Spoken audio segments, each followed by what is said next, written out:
Hey guys, welcome to another Tuesday edition of the Vinyl Den, your channel for record collecting by record collectors. My name is Nick.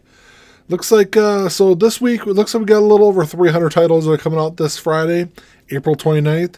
And there's actually quite a bit I'm going to talk about. I got 12 titles to talk about today. If you haven't done so yet, make sure you click on that link down below. Go check out the Vinyl Den Facebook group. I know I say it every episode, it's just a cool place to continue the music conversation. There's also a couple other links down there. There's one for the Vinyl Den merch page, where we've got t-shirts and sweatshirts. There's a link for the Vinyl Den Spotify and Apple Music playlists, where every week we're just compiling music that we're talking about here on the channel, putting it together on a playlist for everyone to enjoy. There's also a link for the Vinyl Den Patreon page. If you want to support the show, it's always greatly appreciated, and you can support the show for as little as $1 a month. Of course, if you enjoyed the episode, make sure you give me the old thumbs up, hit that subscribe button down below, and make sure you hit that notification bell so you're notified every time we release new episodes. So the first one, this is Blink-182 Buddha. This was their demo album that came out back in 1994.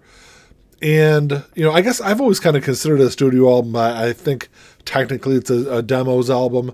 There were a couple of tracks off of Buddha that made it on to their first album. There's been a couple of reissues that have come out over the last couple of years of Buddha. I know SRC Vinyl did one probably maybe a year and a half, 2 years ago. But this one actually looks pretty cool. It's on Blue Haze Vinyl, is what they're calling it. It's not going to be terribly priced either. It's going to be about $30 online. So I already have a couple of copies of Buddha, so I'm going to pass on this one. But if you don't, that'd be definitely a cool one to grab. The next one is Chicago 2. So it's Chicago's second album. And I believe this is the first album that they went by, that they didn't go by the Chicago Transit Authority, which was what their first album, the name of the band was on the first album. So this is an album that I was kind of really surprised by, because it's $60 online. And I don't really know why. It's a double LP. It's on translucent blue vinyl. It's being released by Friday Music. It says it's an anniversary edition, but I don't really know what's special about this release other than it's remastered.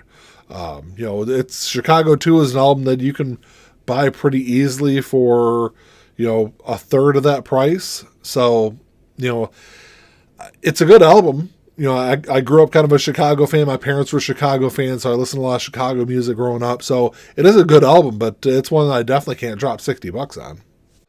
The next album is one that I completely forgot about until I saw it on the list, but this is Tonic Lemon Parade. Tonic, this album was released back in 1996. It has this hit, If You Could Only See was the big hit off of this album. And I actually completely forgot this band even existed. I had this on CD back in the late 90s, I think is when I had it on CD. And it's actually a really good album. I'm probably going to pick that up, even though it's going to run you about $40 online. So it's definitely not cheap, especially since it's only a one album release.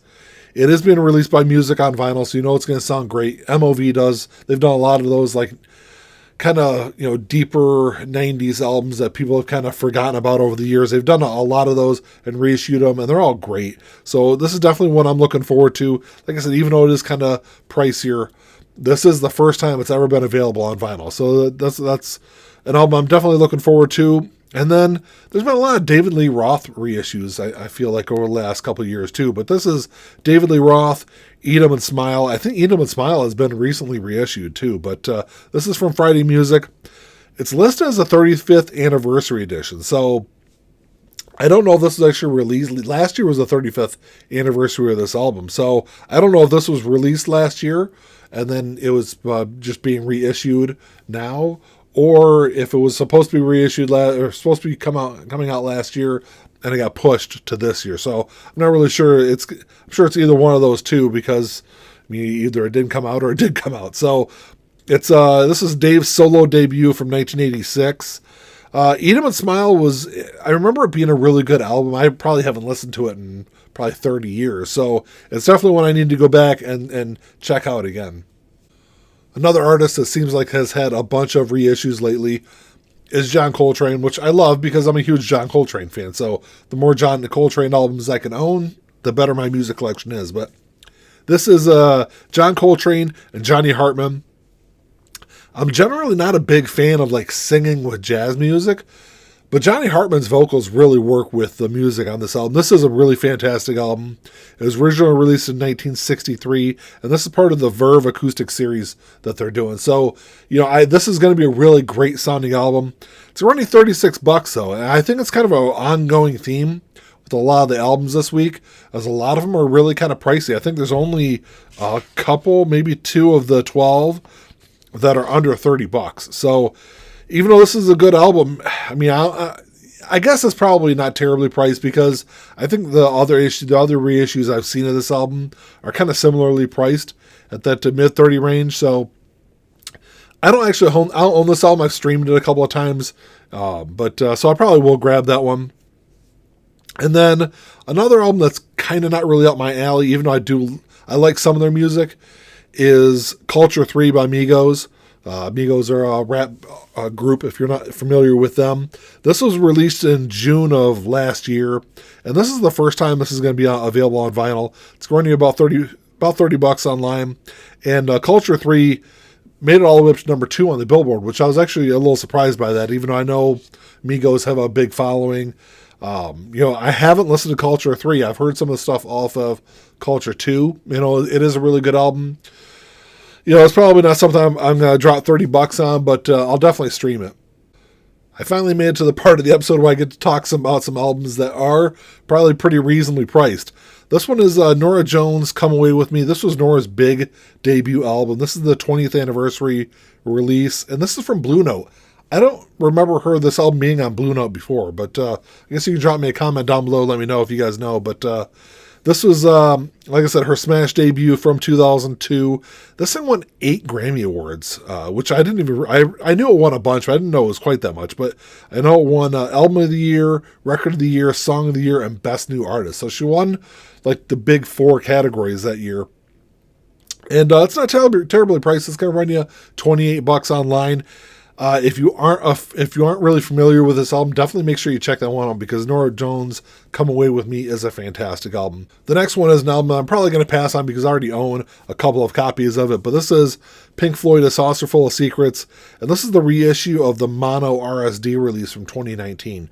It's going to run you $25 online, and this was remastered by Bernie Grundman from the original tapes from 1968. So, this thing does sound fantastic. I have the RSD version of it, so I'm not going to pay for the reissue of it. But if you don't have it, make sure you check that one out, because it is a great album. It, if I'm ranking my Pink Floyd albums, it's probably not in the top half, but it still is a good album. This is the only Pink Floyd album of them as a 5-piece band also. So, definitely be another cool one to check out if you don't have it. The next album is one that I'm surprised I haven't heard anything about, but this is the new album from Rammstein. This is Zeit, I believe is how you say it, but which means time in English.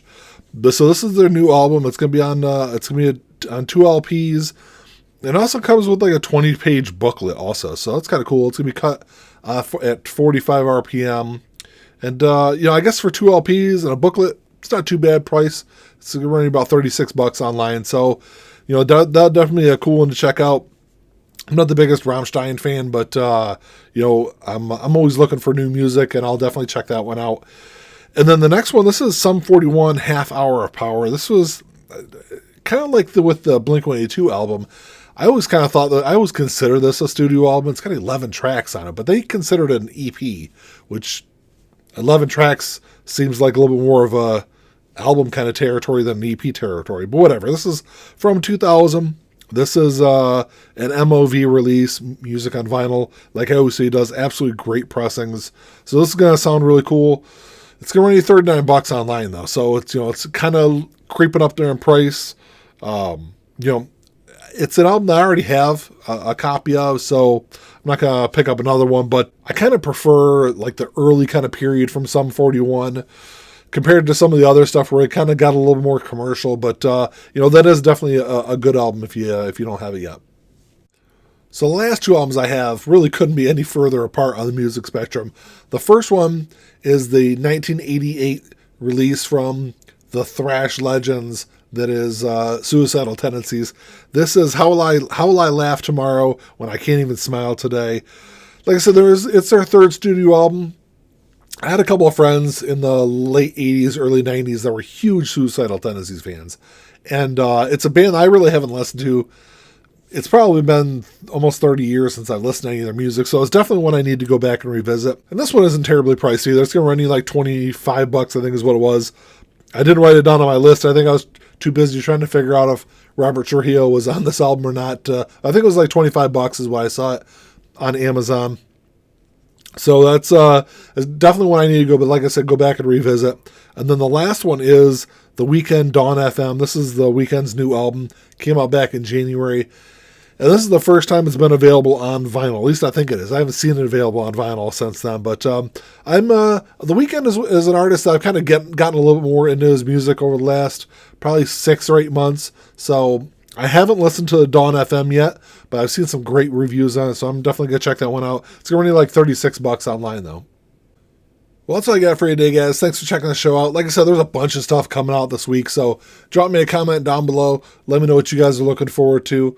Like I said, there's 12 albums, and there's quite a few of those I'm actually really interested in picking up, so it might be kind of an expensive week for me. We'll see how it goes when I make it to the record store on Friday, but as always, if you enjoyed the episode, make sure you give me a thumbs up, hit that subscribe button down below, and that's all I got. Until next time, keep on spinning. Peace.